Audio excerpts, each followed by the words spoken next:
मौन की शक्ति। जो 7 वर्ष का एक बूढ़ा व्यक्ति था, वह रहते थे बहुत खुशी से और एक सुंदर परिवार बन आया। उनके बच्चे बड़े हुए और अलग अलग जगहों पर चले गए, अच्छे करियर और भविष्य की तलाश में शहर।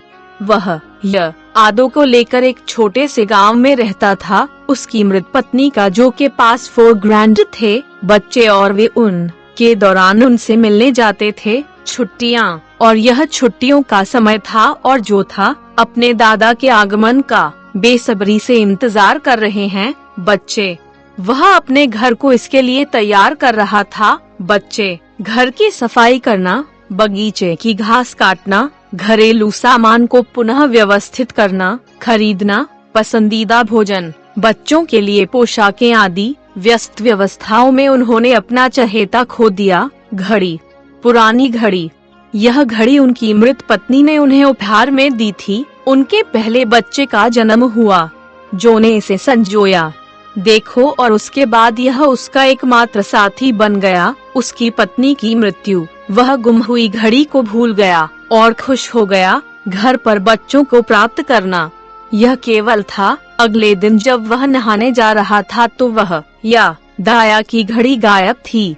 वह आखिरी बार घड़ी तब देखी जब वह व्यवस्था कर रहा था खलिहान में चीजें। वह बहुत हैरान था, परेशान। उनके पोते पोतियों ने उनसे पूछा कि वह ऐसा क्यों है सुस्त, और उससे पूछा कि उसे क्या परेशानी है। जो ने कहा, प्यारे बच्चों, मैंने सबसे ज्यादा खोया है वह बहुमूल्य घड़ी जो मेरे पास कभी थी और मुझे कभी मिली मेरे जीवन में।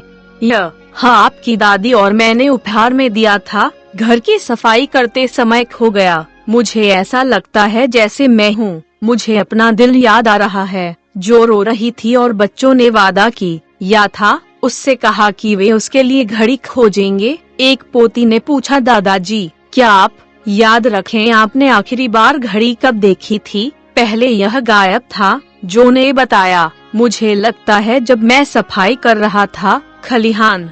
बच्चों ने घड़ी खोजने का निर्णय लिया। खलिहान कचरे से भरा हुआ था।